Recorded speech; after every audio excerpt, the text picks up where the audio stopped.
बीजापुर नामक एक गांव में एक अमीर सेठ दयाराम रहता था। जैसा उसका नाम था वैसा ही वो खुद भी था। भले ही वो पैसों से बहुत धनी था, परंतु उसके भीतर अहंकार का एक अंश मात्र भी नहीं था। उसके विवाह को 2 वर्ष बीत गए थे और उसकी पत्नी गर्भ से थी, इसलिए वो अपनी पत्नी का पहले से भी कई ज्यादा ध्यान रखता था। मैं चाहता हूँ कि मेरी संतान भी बिल्कुल मेरी तरह बने। मेरी संतान के भीतर कभी भी किसी तरह का अहंकार न आए।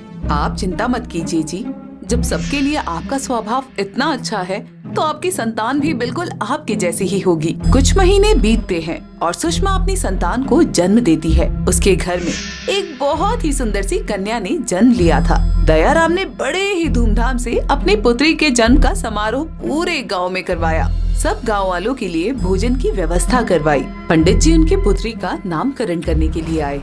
हम आपकी पुत्री का नाम आयुषी रखते हैं, परंतु आपको एक बात का खास ध्यान रखना होगा। आपकी पुत्री के ग्रह नक्षत्र देखकर ये पता लग रहा है कि इनका व्यवहार बाद में अहंकारी होगा, इसलिए आपको इनकी परवरिश पर खास ध्यान देना होगा। परंतु पंडित जी, जहाँ तक मैंने सुना है और देखा है, संतान का स्वभाव तो उसके माता पिता के स्वभाव पर निर्भर करता है, क्योंकि बच्चा जैसा देखता है वैसा ही सीखता है। ना तो मेरे अंदर कोई अहंकार है और ना ही मेरी पत्नी के भीतर, तो हमारी पुत्री अहंकारी कैसे बनेगी? जरूरी नहीं है सेठ जी कि बच्चों का स्वभाव हमेशा माता पिता जैसा हो। कभी कभी स्थिति कुछ भिन्न भी हो जाती है। हाँ, आप ध्यान रखना। पंडित जी आयुषी का नामकरण करके वहाँ से चले जाते हैं, परंतु उनके जाने के बाद भी उनकी कही हुई बातें दयाराम के मन में घूमती रहती हैं। आज मैंने आपके लिए आपकी पसंद का भोजन बनाया है।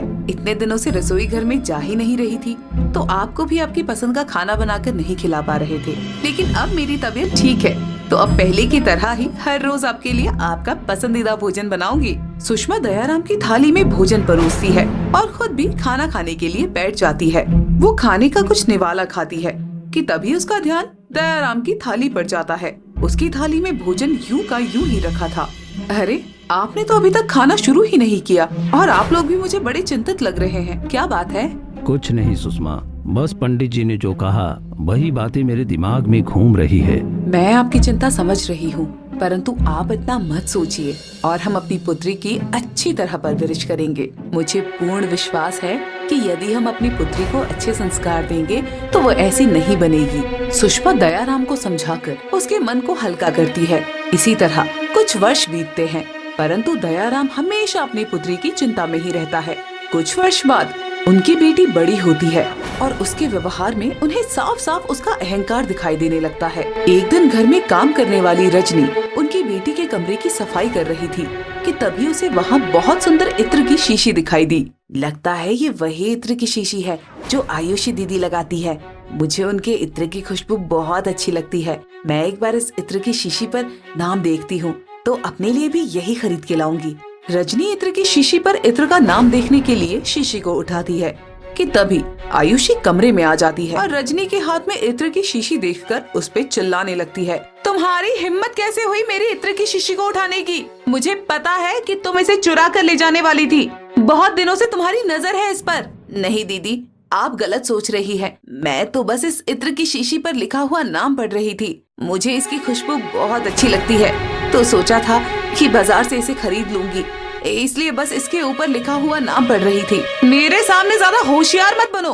तुम जैसे लोगों को ना मैं अच्छी तरह से जानती हूँ, और तुमने सोचा भी कैसे कि जो इत्र मैं लगाती हूँ वो इत्र तुम खरीद कर ला पाओगी? जितनी तुम्हें तनख्वाह मिलती है ना, उससे 10 गुना कीमत का है ये इत्र। इतनी औकात नहीं है तुम्हारी कि इसे खरीद पाओ, इसलिए चुराने आई थी इसे। नहीं दीदी, मैं इसे चुराने नहीं आई थी, मेरी बात पर भरोसा कीजिए। चोर कहीं की, चुप करो तुम। अभी पिताजी से कहकर तुम्हें काम से निकलवाती हूँ। आज मेरे इत्र की शीशी चुरा रही हो, कल तो घर के गहने लूट कर ले जाओगी। रजनी आयुषी को बार बार समझाने की कोशिश करती है, परंतु आयुषी के भीतर तो उसका घमंड भरा था, इसलिए वो उसकी कोई बात नहीं सुनती और सीधे उसे अपने माता पिता के सामने ले जाती है। माँ, पिताजी, इसने घर में चोरी करने की कोशिश की है, इसलिए इसे अभी के अभी काम से निकाल दीजिए। नहीं नहीं, मैंने कोई चोरी नहीं की है, मैं तो बस दीदी के इत्र की शीशी पर लिखा नाम देख रही थी। मेरी माँ इतने सालों से आपके यहाँ पर काम कर रही है और मैं भी पिछले 3 सालों से यहाँ पर काम कर रही हूँ। जब आज तक हम लोगों ने ऐसा कुछ नहीं किया तो अब क्यों करेंगे? हमें क्या पता आज तक तुमने ऐसा कुछ किया है या नहीं किया। माँ और पिताजी तो कभी इन बातों पर ध्यान देते नहीं, वो तो तुम लोगों पर अंधों की तरह भरोसा करते हैं, परंतु मैं ऐसी नहीं हूँ। तुम मुझे बेवकूफ नहीं बना सकती। बस बस बहुत हो गया आयुषी, ये लोग हमारे घर पर इतने सालों से काम कर रहे हैं और आज तक इन्होंने कभी हमारा भरोसा नहीं तोड़ा। तुम्हें रजनी से इस तरह बातें नहीं करनी चाहिए थी। रजनी, तुम अंदर जाकर अपना काम करो। परंतु माँ, मुझे तुम्हारी कोई बात नहीं सुननी आयुषी। दिन ब दिन तुम्हारे भीतर का अहंकार बढ़ता ही जा रहा है। यदि अपना व्यवहार ऐसा ही रखोगी तो तुमसे कोई विवाह नहीं करेगा। मैं जितनी सुंदर हूँ और मेरे पिता के पास जितना धन है तो कोई भी लड़का मुझसे विवाह करने के लिए एक क्षण में तैयार हो जाएगा। यदि आज मेरा स्वयंवर किया जाए ना तो हर नगर के सबसे अमीर घराने के रिश्ते मेरे लिए आएंगे। पुत्री, अपने भीतर स्वाभिमान होना अच्छी बात है, परंतु अभिमान होना अच्छी बात नहीं है। यदि तुम्हारा स्वभाव अच्छा नहीं होगा तो भले ही तुम्हारी शादी कितने भी अमीर घराने में हो, तुम्हारे पति के साथ कभी तुम्हारे रिश्ते अच्छे नहीं रह पाएंगे। इसलिए अपने व्यवहार को सुधारो। आयुषी के माता पिता उसे उसके व्यवहार को लेकर बहुत समझाते थे, लेकिन अपने पिता के धनी होने का घमंड उसके सर पर सवार था। एक दिन उसके लिए एक रिश्ता आया। वो खूब अच्छी तरह तैयार होकर बाहर लड़के वालों के सामने गई। आयुषी बेटा, तुम रसोई घर में जाकर सबके लिए अच्छी सी चाय बना कर ले आओ। क्या? लेकिन हमारे घर में तो काम करने के लिए एक नौकरानी है ना, तो फिर नौकरानी का काम मैं क्यों करूं? मैंने कभी किसी के लिए चाय नहीं बनाई, तो भला आज चाय क्यों बनाऊं? माफ कीजिएगा भाई साहब, परंतु आपकी बेटी तो बहुत ही अहंकारी है। मैंने तो सोचा था कि आपकी बेटी है तो उसका व्यवहार आपके जैसा होगा, परंतु मेरा सोचना बिल्कुल गलत था। माफ कीजिएगा, लेकिन मैं अपनी बेटी की शादी आपकी बेटी के साथ नहीं कर सकता। आप क्या अपनी बेटी की शादी मेरे साथ नहीं कर सकते? मैं खुद ही आपके बेटे से शादी नहीं करूंगी। रंग रूप तो देखो जरा इसका, कितना भद्दा है। ऐसे लड़के से शादी करने से अच्छा तो मैं आजीवन शादी ही ना करूं। अरे बॉस, बहुत हो गया। पहले तो मुझे लगा कि आपकी बेटी केवल घमंडी है, परंतु ये तो बदतमीज भी है। चलो बेटा, चलते हैं यहाँ से। आज से आपकी और मेरी दोस्ती खत्म। अरे भाई साहब, ऐसा मत कहिए, रुकिए तो सही। लड़के वाले गुस्सा होकर वहाँ से चले जाते हैं। आयुषी के बर्ताव की वजह से जो भी हुआ, उसके पिता को उस पर बहुत क्रोध आ रहा था। आज तुमने मेरा सर शर्म से नीचा कर दिया। तुमने अपने जीवन में खुद से कुछ नहीं कमाया। तुम्हें अहंकार है तो केवल मेरे कमाए हुए धन पर, तो मैं आज तुम्हें उससे बेदखल करता हूँ। मेरी संपत्ति और मेरी जायदाद पर तुम्हारा कोई अधिकार नहीं। क्या? ये आप क्या कह रहे हैं पिताजी? उन लोगों की वजह से आप मेरे साथ इतना बड़ा अन्याय कैसे कर सकते हैं? मैंने और तुम्हारी माँ ने तुम्हें समझाने की बहुत कोशिश की, लेकिन तुम किसी की बात समझना ही नहीं चाहती हो। अब तो यही उचित है कि मैं बाहर भ्रमण के लिए जा रहा हूँ, और जो भी पहला व्यक्ति जो कुंवारा हो और शादी के इच्छुक हो, मैं उससे तुम्हारा विवाह करवाऊंगा, भले ही वो कोई भिखारी ही क्यों न हो। दयाराम गुस्से में वहाँ से चला जाता है। तभी रास्ते में भ्रमण करते हुए उसे एक मोची दिखाई देता है, जो एक नव युवक था। दयाराम उसके पास जाता है। मोची, मैं तुमसे एक बात पूछना चाहता हूँ, क्या तुम कुंवारे हो? जी सेठ जी, मेरी अभी तक शादी नहीं हुई है, परंतु आप ऐसा क्यों पूछ रहे हैं? दरअसल मुझे अपनी पुत्री का विवाह करना है, इसलिए मैं उसके लिए एक वर की तलाश में हूँ। मैं तुमसे अपनी पुत्री का विवाह कराना चाहता हूँ। यदि तुम्हें यह मंजूर है तो मुझे बताओ। परंतु सेठ जी, मैं तो एक मामूली मोची हूँ, आप भला मुझसे अपनी पुत्री का विवाह क्यों कराना चाहते हैं? शायद यही ईश्वर की इच्छा है, इसलिए वो मुझसे ऐसा करवाना चाहते हैं। और मेरे लिए अमीरी गरीबी ज्यादा मायने नहीं रखती। तुम्हारे पिताजी को मैं जानता था और तुम्हें भी जानता हूँ कि तुम एक अच्छे लड़के हो, इसलिए अपनी पुत्री का विवाह तुम्हारे साथ कराना चाहता हूँ। मोची अपने पिता से बात करता है और दयाराम अपनी बेटी की शादी मोची से करवा देता है। शादी के बाद आयुषी पहली बार अपने ससुराल जाती है तो वहाँ की हालत देखकर उन लोगों को तरह तरह की बातें कहने लगती है। छी छी, ये घर है या कोई खंडर है? इस घर से बड़ी तो मेरे घर की रसोई थी। इतने छोटे से घर में आप इतने सारे लोग किस प्रकार से रहते हैं?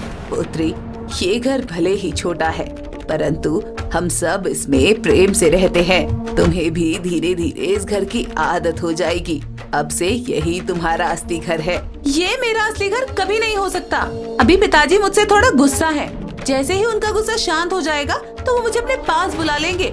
मैं ज्यादा समय तक यहाँ पे नहीं रहूंगी। आयुषी का पति रघु उसके व्यवहार से परिचित हो रहा था और कहीं न कहीं उसे भी ये समझ आ रहा था कि आखिर उसके पिता ने मुझ जैसे एक गरीब के साथ उसका विवाह क्यों किया। अगली सुबह सब लोग सोकर उठते हैं, लेकिन आयुषी अपने बिस्तर से नहीं उठती। आयुषी, आज घर में तुम्हारा पहला दिन है और सब लोग तुम्हारे हाथ का बना खाने का इंतजार कर रहे हैं। तुम चलकर सबके लिए खाना बना लो। मैंने कभी आज तक अपने घर पे खाना भी नहीं बनाया है, तो मैं तुम्हारे घर में खाना क्यों बनाऊं? और वैसे भी मुझे खाना बनाना नहीं आता। अपनी माँ से कहो, वही सबके लिए खाना बना लेंगी। रघु आयुषी से ज्यादा बहस नहीं करता और रघु की माँ सबके लिए खुद ही खाना बना देती है। शाम को रघु घर लौटता है। आयुषी, मैं तुम्हारे लिए ये फूलों का गजरा लेकर आया हूँ। लाओ, मैं इसे तुम्हारे बालों में लगा देता हूँ। क्या?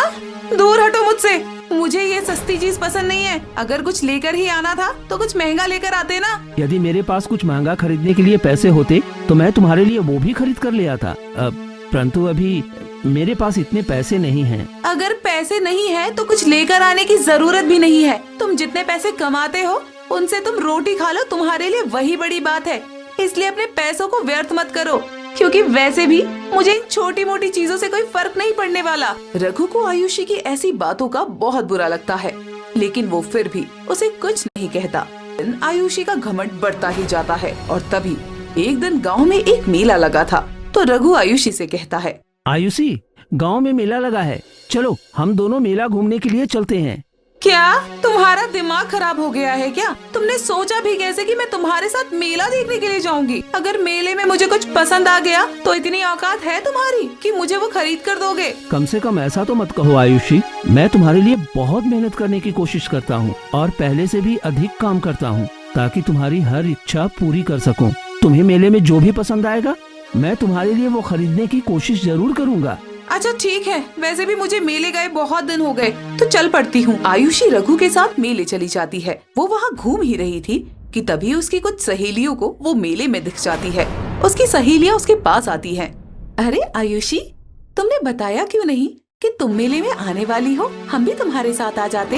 अरे नीता, तुम भूल गई क्या? अब आयुषी की शादी हो गई है, तो अब तो वो हर जगह अपने पति के साथ ही घूमेगी ना। अरे हाँ, मैं तो भूल ही गई थी कि अब आयुषी की शादी हो चुकी है। लेकिन आयुषी, तुमने बताया नहीं कि तुम्हारे पति क्या काम करते हैं? ये भी तुम्हारे पिता की तरह बड़े सेठ हैं क्या? अरे नीता, मुझे लगता है कि तुम कुछ ज्यादा ही भुलक्कड़ हो गई हो। तुम्हें याद नहीं कि आयुषी के पिताजी ने उसकी शादी एक मोची के साथ करी थी?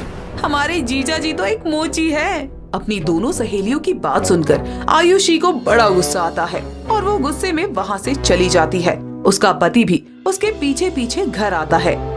क्या हुआ आयुषी, तुम इस तरह मेले से चली क्यों आई? तो और मैं क्या करती?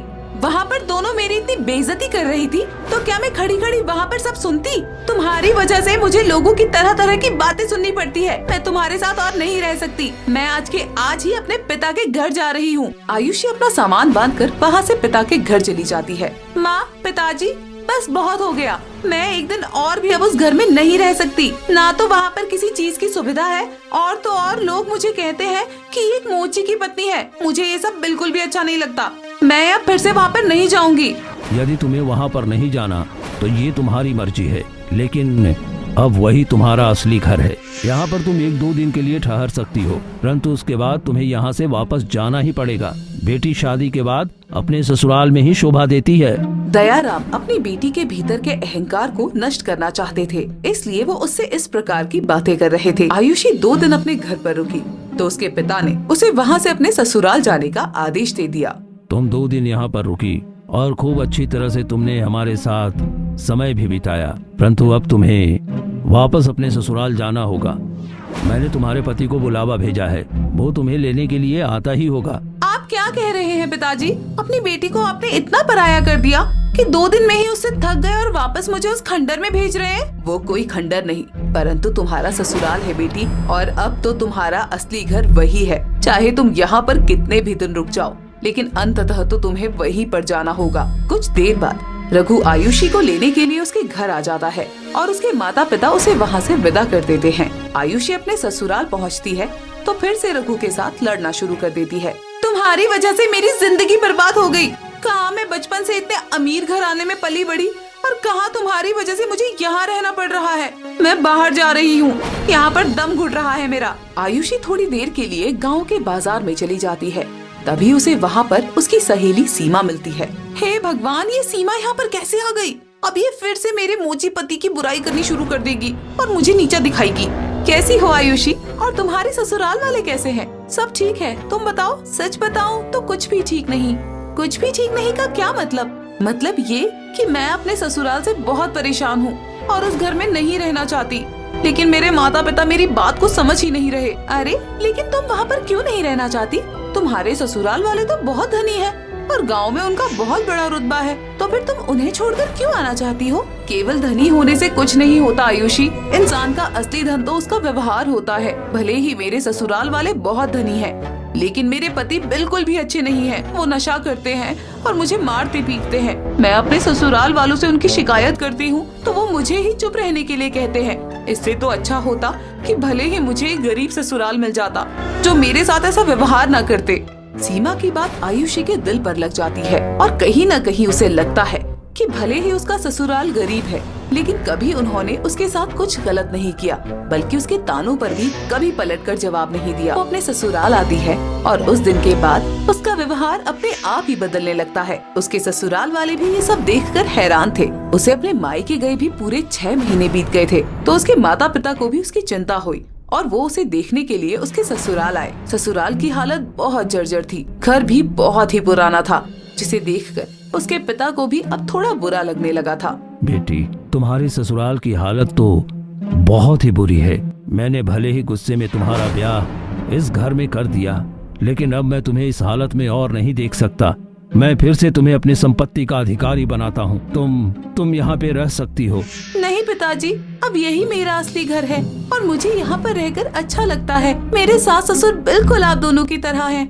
मुझे बहुत प्यार करते हैं और मेरे पति वो मेरा बहुत ध्यान रखते हैं। मेरी जरूरतों को पूरा करने के लिए वो कड़ी मेहनत करते हैं और उनके कमाए हुए पैसों से मैं धीरे धीरे थोड़े थोड़े पैसे जोड़ रही हूँ ताकि घर की मरम्मत करवा सकूं। आप चिंता मत कीजिए पिताजी, आपकी बेटी को यहाँ पर कोई दुख नहीं है।